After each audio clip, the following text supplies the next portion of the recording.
Indonesia itu nggak apa-apa, jangan mabok, jangan ini, jangan bikin kacau. Kita juga tutup mata, begitu. Nah, tapi peraturan sudah ketat sekarang. Bapak-bapak, ibu-ibu masih ada. Itu kan berkat khusus ya. Jadi menurut saya sih bapak ibu kalau nyanyi sekarang mesti jauh lebih sungguh dari dulu. Dari 2000 tahun yang tahun 2000. Karena semangat. Maksud saya dari tahun 2000 dan saya datang. Itu semangat tuh nyanyinya. Jadi jangan dong udah tinggal boleh di sini entah apa acaranya. Di Tokyo kita ada sharing sampai jam 11:30 malam. Coba apa yang disyukuri, apa yang didoakan, semua cerita. Ada sekitar 8 atau 9. Akhirnya kami sampai 11:12 hampir ketinggalan kereta api kan. Karena asiknya bercerita. Kereta listrik. Yang mau ke Sudo Basi. Ya saya nggak ngerti lah. Banyak orang desa masuk kota. Jadi saya berkata apapun penyebab kalian ada di sini, yang jelas ada di sini. Sama Bapak ini. Nah tapi untuk apa? Untuk bahagia. Jelas. Tapi apa sih sebenarnya rahasia bahagia? Nah teks kita ini memberikan pelajaran penting kepada kita. Seorang perempuan Samaria. Saya kira perempuan Samaria ini juga punya masalah real. Restless, emptiness, aimless, loneliness. Nah karena itu dia coba mengatasi. Bagaimana mengatasinya? Macam-macam. Macam-macam cara mengatasinya. Ada orang mengatasinya dengan duit, makin banyak duit. Kalau perempuan Samaria ini bagaimana cara mengatasinya? Masih ingat? Ya? Bagaimana mengatasinya? Mengatasi realnya. Ya, bagaimana? Ada yang masih ingat bacanya? Pak Pendeta nggak ikut jawab. Jemaat dulu. Bagaimana cara mengatasinya? Dia kan real, restless, emptiness, aimless, loneliness. Nah, setiap ruang kosong harus diisi. Nah, bagaimana cara dia isinya? Masih ingat?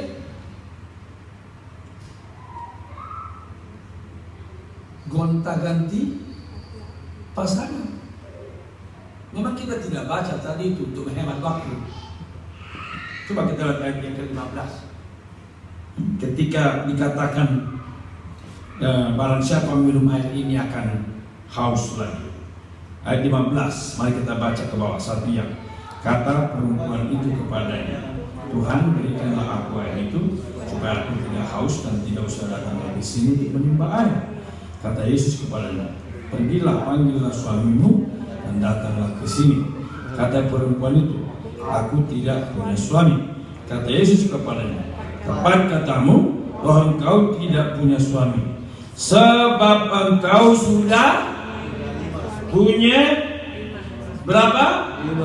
5 suami dan yang ada padamu sekarang berarti apa? Sonyoran, kongsi.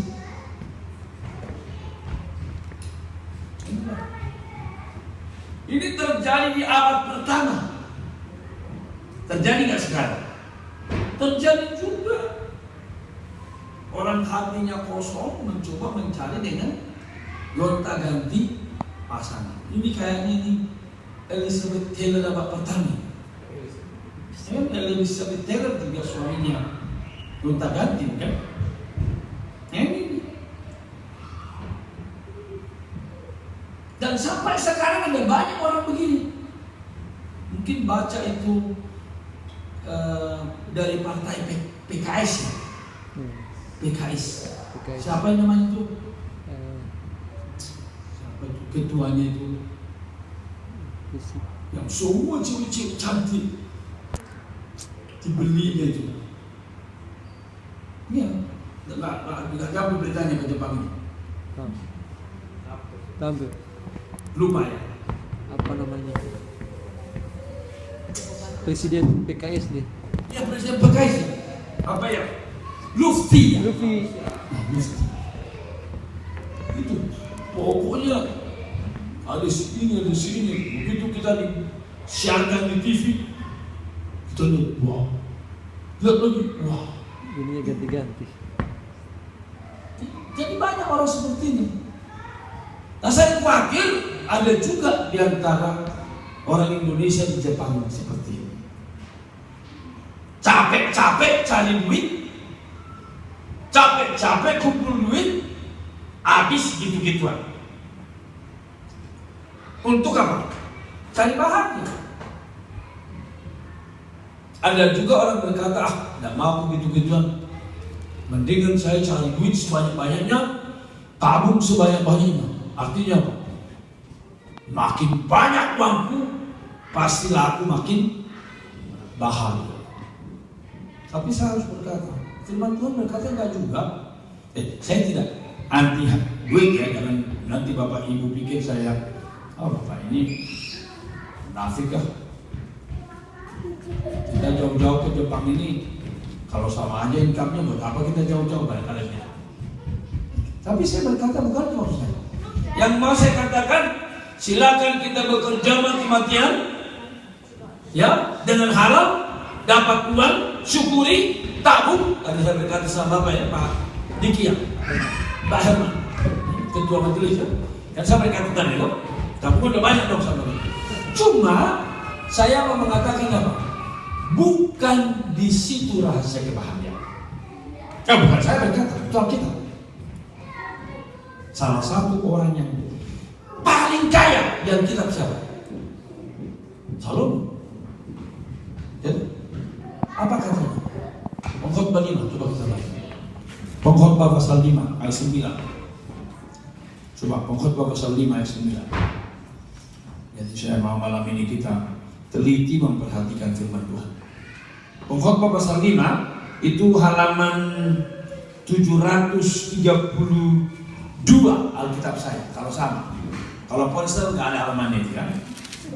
Pengkhotbah 5 ayat 9 kita baca sama-sama. 1, 2, 3. Ya, siapa mencintai uang tidak akan puas dengan uang. Siapa mencintai kekayaan tidak puas dengan penghasilannya. Ini pun sia-sia.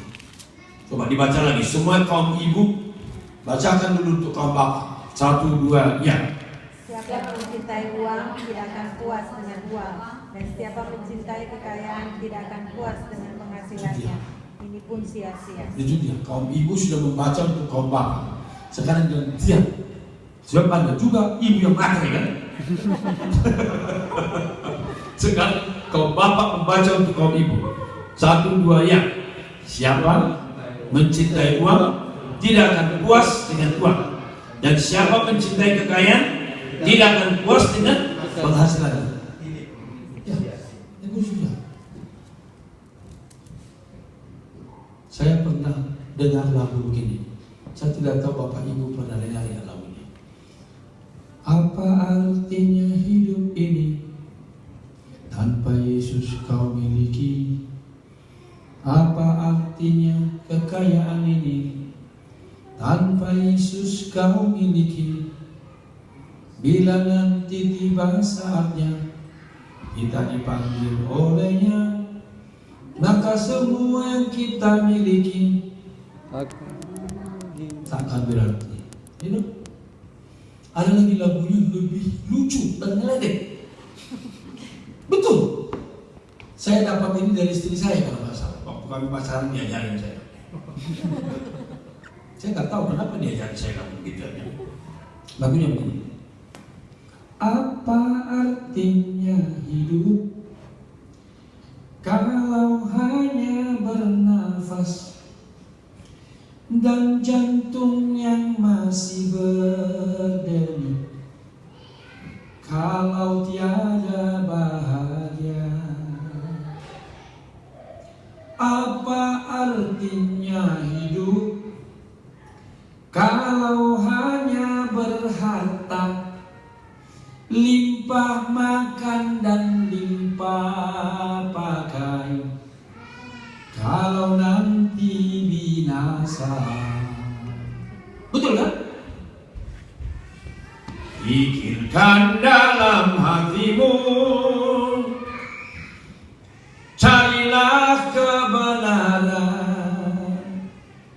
Sekarang ini waktunya, nanti tiada lagi. Lagu itu di akhir begini.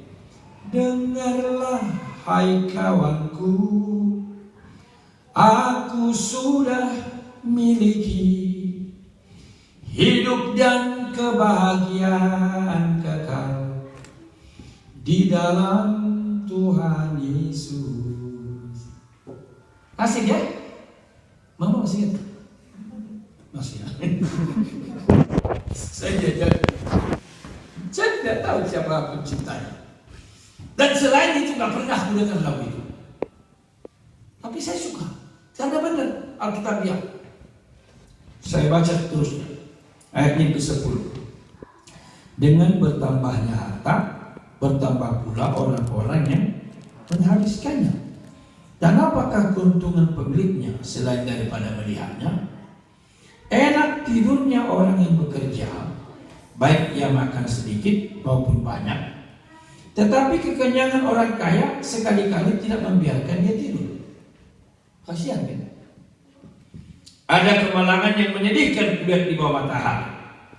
Kekayaan yang disimpan oleh pemiliknya menjadi kecelakaan sendiri. Coba. Saya mengenal calon sarjana sebelum berangkat ke Jepang. Oh, baik sekali. Pak Pendeta, doakan saya. Kita doa. Pak Pendeta, antarkan saya ke bandara sama keluarga. Kita berdua lagi di bandara. Kita temenin, kita doakan. Begitu sukses, kaya raya, menikah. Karena uang berlimpah, karpet masih bagus diganti, kulkas masih bagus diganti, rumah masih bagus diganti. Sampai di sana masih oke. Yang menyedihkan apa?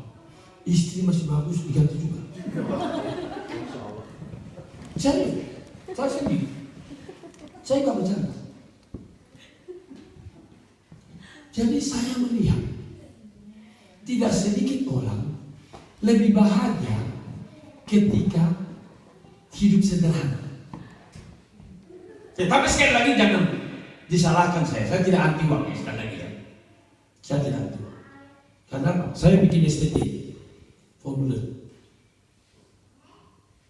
Saya sekarang menyadari betapa pentingnya uang. Saya doa 30 miliar Tuhan kasih uang untuk bangun kampus STT. Jadi ini STT kita di Parapat. Ini tahun ketiga, Agustus ini tahun keempat. Karena sudah maksimal kapasitasnya ruko-ruko yang kita sewa, saya dengan iman mulai pembangunan. Karena nggak cukup lagi bangun. Nah, dari 9 miliar 3 lantai, kita baru bikin ya pokoknya tahap pertama deh. Ada perpustakaan, ada ruang tambah 4 kelas untuk dosen dan untuk ruangan. Cukup lagi dulu. Itu aja sudah 1,4 miliar. Jadi saya mengerti